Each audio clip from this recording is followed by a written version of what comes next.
안녕하세요.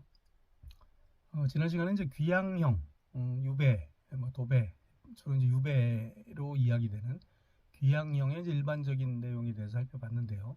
오늘은 그럼 실제로 귀양살이, 귀양형이 어떻게 집행이 되었고, 귀양객들은 어떻게 살았는지, 그 실태를 한번 좀 살펴보는 시간을 갖도록 해보겠습니다. 먼저 거처를 구하는 일인데요. 거처 구하는 것에 대해서도 지난 시간에 아주 대략적으로 이제 설명을 드렸죠. 수령이 보수주인에게 이제 위탁한다라고 했는데, 그럼 이제 어떻게 하는지 한번 살펴보겠습니다. 1680년 숙종 6년에 순천으로 귀양 갔던 오시항이라는 죄인의 사례입니다. 이 오시항이 이제 어떤 다른 사건에 이제 연루가 돼서 수국청에서 진술을 했는데 그 내용입니다.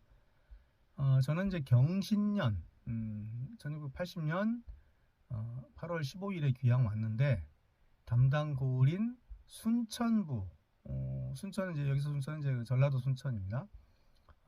순천부에서 남문 밖의 이망남 집을 잡아 주었습니다. 근데 주인 부부가 모두 늙고 병들었는데 방이 단지 하나밖에 없었습니다. 그러니까 단칸방이었다는 거죠. 그래서 어쩔 수 없이 마루에서 잤습니다. 그 뒤에 계집종을 순천 고을에 부에 보내서 청원서를 올렸더니 동문 밖에 있는 황예선네 집을 잡아주었습니다. 그래서 지난 1월 15일에 비로소 거처를 옮겼습니다. 처음 아마 8월 15일 날 귀향을 갔다가 이듬해 1월 15일 날 거처를 옮겼다라는 이제 그런 내용입니다. 지난 시간에 이 보수주의는 되게 그 지역의 유력자라고 했잖아요. 그래서 원래는 이제 그 유력자면 뭐 재정 형편이 좀 넉넉하겠죠. 그래서 집 한 채를 원래 잡아주는 것이 원칙인데 실제로 그 넉넉한, 그러니까 뭐 귀향객들이 몰린다거나 특정한 그런 상황이 되면 그렇게 못하는 경우가 생겼나 봐요. 그리고 또 보수주의인들 입장에서는 좀 귀찮은 일이니까 또 피하고 뭐 그랬겠죠. 그러니까 단칸방밖에 없는 이제 이망남이라는 사람 집에서 자게 된 거예요. 그러니까 실제로 원래 규정과 집행 내용은 좀 달랐다는 사실을 우리가 좀 알 수가 있고요. 계집종이 순천부에 청원서를 올렸다 이런 내용이 있어요.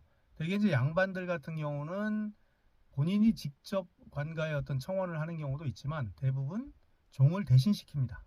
본인이 이제 직접 관가에 나가는 것도 번거롭고, 그러니까 이제 종이 있으면 되게 종이 대신하는데 이 계집종이 대신 갔다. 이거는 뭐예요? 결국은 그 혼자 가지 않았다는 거죠. 계집종이랑 뭐 단둘이 갔을 수도 있지만 그랬을 가능성보다는 이제 종이 몇 명 따라가지 않았나 그렇게 추측이 됩니다. 어쨌든 그 청원이 받아들여져서 더 좋은 조건의 집으로 아마 이사를 한 것으로 보입니다. 그래서 실제로 이제 보수주인이 집을 잡아주는데 그 보수주인이 어떤 사람인가는 요즘 말로 이제 케바케인 거죠. 케이스 바이 케이스였던 것으로 그렇게 우리가 이제 이해를 할 수가 있고요. 또 이제 거처를 옮기는 사례가 있습니다. 앞에 이제 그 오시항 사건에 나오는 그런 다른 사례인데요. 이때 이제 그 무슨 이제 뭐 영모에 대한 고변이 있고 이게 조사하면서 이제 그 한번 큰 이제 이 순천에 귀향 왔던 사람들이 다 또 올라와서 추국청에서 조사를 받고 이제 그런 일이 한번 생겼었어요. 그런데 마침 이해에 전라도에 큰 흉년이 들었답니다. 그런데 이제 이 귀향 보낸 죄인의 숫자는 굉장히 많았던 모양이에요. 뭐 그러니까 아까 이망남처럼 단칸방에까지 이렇게 단칸방밖에 없는 사람에게까지 이제 귀향을 맡겼겠죠. 그래서 귀향 보낸 죄인의 수요도 많기 때문에 지금 안 그래도 흉년 든 호남 지역이 이 주인은 주인대로 그리고 귀향객들은 귀향객대로 둘 다 곤궁할 그런 걱정이 있을 거다. 그래서 이제 뭐 오식, 오시겸 등은 의금부의 명령에서 다른 도로 귀향지를 옮기도록 해주십시오라는 이제 요청을 하는 그런 기사가 있어요. 그러니까 이제 이때 오식, 오시겸 그리고 오시향은 다 이때 이제 무고 사건에 연루됐던 사람들입니다. 그래서 이제 무고 사건에 관련되었던 귀양살이하는 죄인들의 이제 귀양지 문제를 이제 언급하는 그런 내용인데, 지난 시간에 얘기했던 이제 오시양의 친형들이에요. 오시겸 이런 사람들은. 그래서 이제 이 사람들의 귀양지를 어떻게 할 것인가를 이야기하다가 그해 이제 흉년이 들어서 이 전라도 지역은 부담이 되니까 고을만 옮긴 게 아니라 아예 도를 옮깁니다. 뭐 순천은 순천대로 흉년이 들었지만 전라도가 전체적으로 흉년이 들었으니까 다른 도로 그 변경한다 그런 이야기가 있고요. 여기서 이제 주인과 귀향객, 손님이 모두 곤궁할 걱정이 있다 이런 얘기가 있어요. 지난 시간에 이 귀향객들이 비용 생활비 같은 경우는 이제 본인이 알아서 해결하는 것이 원칙이라고 했는데, 본인 부담이 원칙이지만 어쨌든 그 흉년이니까 실제로 뭐 먹을 거를 구한다거나 뭐 그런 것도 쉽지 않을 수가 있겠죠. 그리고 이제 그쪽 고을에서는 어쨌든 이 집을 제공하고 관리하고 하는 것 자체가 부담이 될 수가 있죠. 그래서 그렇게 이제 부담되는 형국이니까 그 흉년 같은 경우는 귀향객들을 다른 도로 이렇게 옮기는 그런 사례가 확인이 됩니다. 자, 다음으로 이제 우리의 보통 그 상식이랄까요? 그거 좀 어긋나는 그런 이제 그 귀향객의 사례를 한번 보겠습니다. 우리는 이제 귀향 가면 뭐 죄인이니까 아주 뭐 조용히 있으면서 그쪽에서 이제 숨도 못 쉬고 지냈다고 생각을 하지만 실제로 그렇지 않은 경우가 상당히 많았습니다. 1692년 숙종 18년 흑산도에 유배되었던 이첨한의 사례입니다. 흑산도는 유배지 중에서 가장 험악한 유배지입니다. 당연히 삼천리에 해당하고요. 극변도 아니라 절도, 가장 외딴 섬이죠. 흑산도. 지금도 뭐 저도 못 가봤습니다만은 지금도 뭐 배 타고 한참 가야 되는, 풍랑이 들면 또 뱃길도 끊기는 그러한 지역이죠. 바로 이제 영화 자산어보의 무대이기도 하죠. 정의학용의 형이었던 정의학전이 유배되었던 그런 아주 가장 그 험악한 유배지 중에 하나입니다.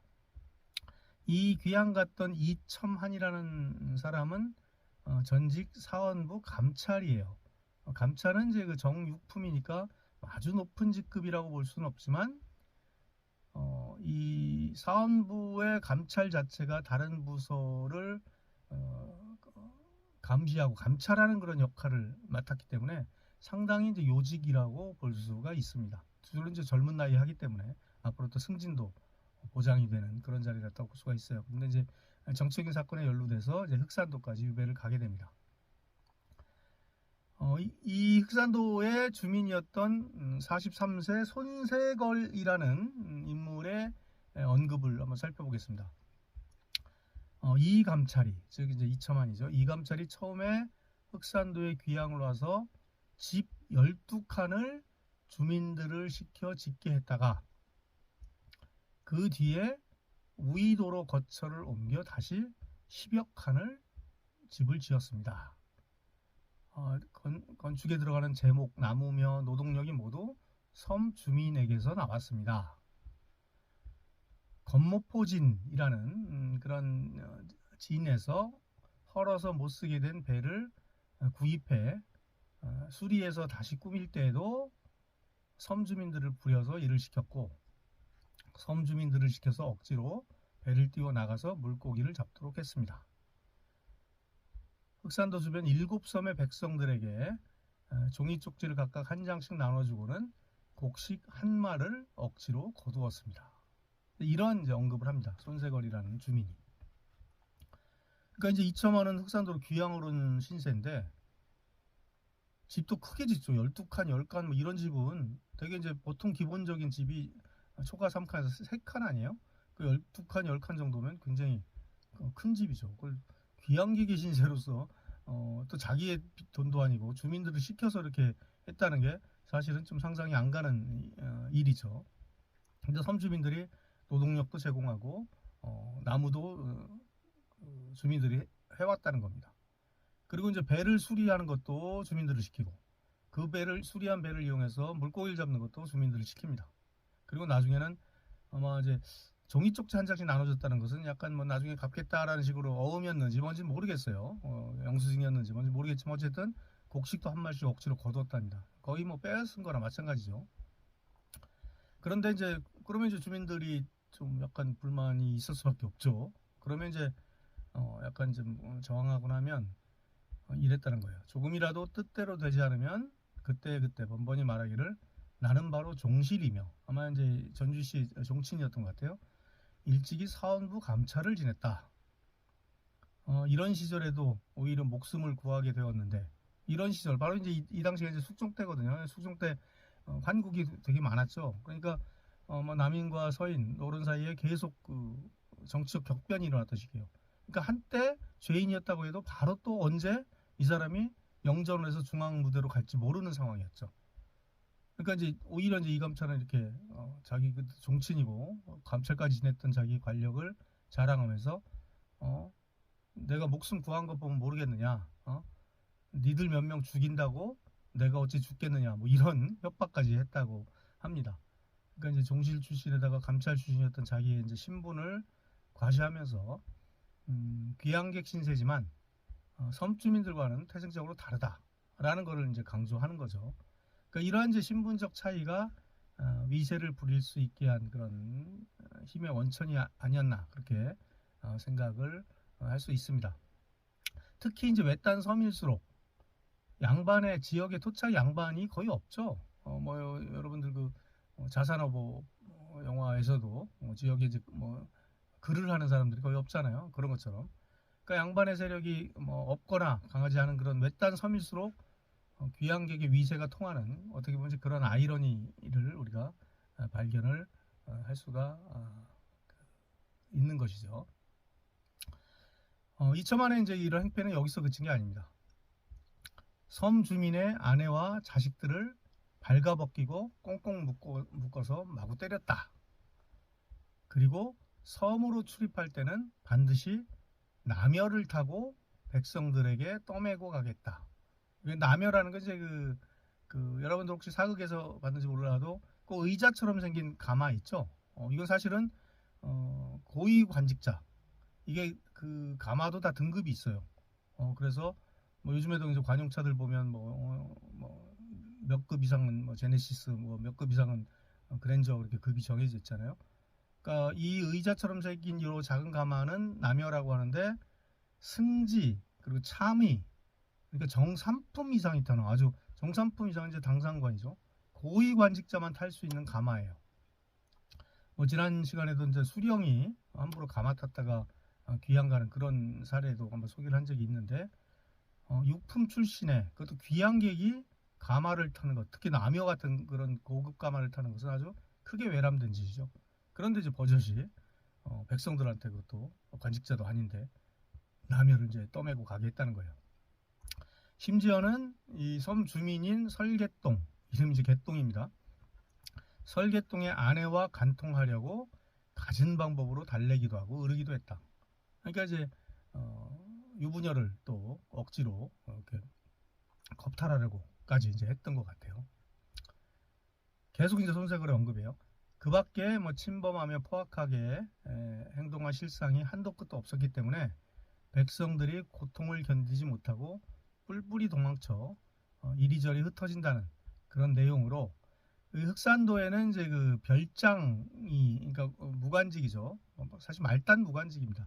별장이 유일한 사실 관직자예요. 별장 김성흘에게 이제 이 백성들이 이제 호소한 것 같아요. 뭐 호소할 방법이 달리 없으니까요. 그러니까 이제 김성흘이 이제 그 최계민이라는 사람한테 그러면 청원서를 써라. 이거는 이제 그러면 가명에 올리겠다 해서 청원서를 쓰게 했는데, 이감찰이 이제 그 사실을 알고 와서 이제 그 감찰한테 좀 이렇게 사정을 하고 빌었던 모양이에요. 그래서 어쨌든 이제 품계도 전직이지만 품계도 있고 하니까 별장이 직접 다스리지 못하고 이 감찰은 이제 그 종을 데리고 와서 이제 종을 대신 이제 뭐 매를 치우면서 이제 조사를 했던 것 같습니다. 요 일이 있고 나서 이 감찰이 이 청원서를 대신 썼던 이제 최계민이라는 사람을 굉장히 이제 미워하고 아마 그랬던 것 같아요. 그리고 이제 같이 가담했던 지금 언급하는 손세걸 이런 사람들을 그래서 이들이 역모를 했다고 이제 이첨만이 무고를 하는 겁니다. 그래서 이제 이 사건이 이제 알려지게 된 건데요. 아까 말씀드린 것처럼 이 섬은 최고 관직자가 무관 말단직인 종구품. 종구품이면 이제 그 품관 중에 가장 낮은 계급이죠. 그 별장이었어요.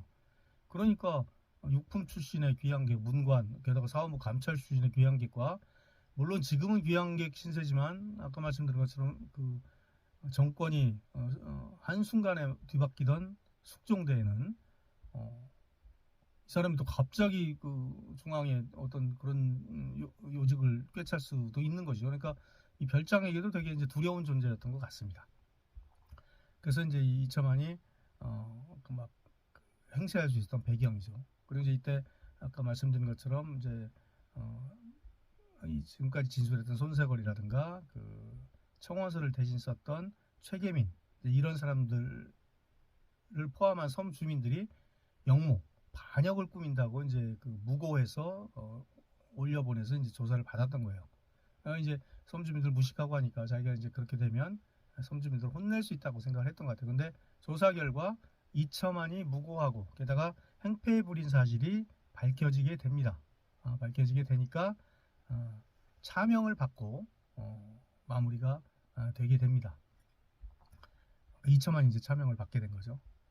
그러니까 이제 이 귀향객이 이렇게 이제 행포를 부렸다라는 그 사례를 통해서 우리가 이제 그 기존의 귀향살이, 귀향객에 대해서 갖고 있던 선입견과는 상당히 좀 다른 이제 그런 모습들을 확인할 수가 있었습니다. 자, 오늘은 이제 여기서 마치고요. 다음 시간에 또 좀 다른 주제로 찾아뵙도록 하겠습니다. 감사합니다.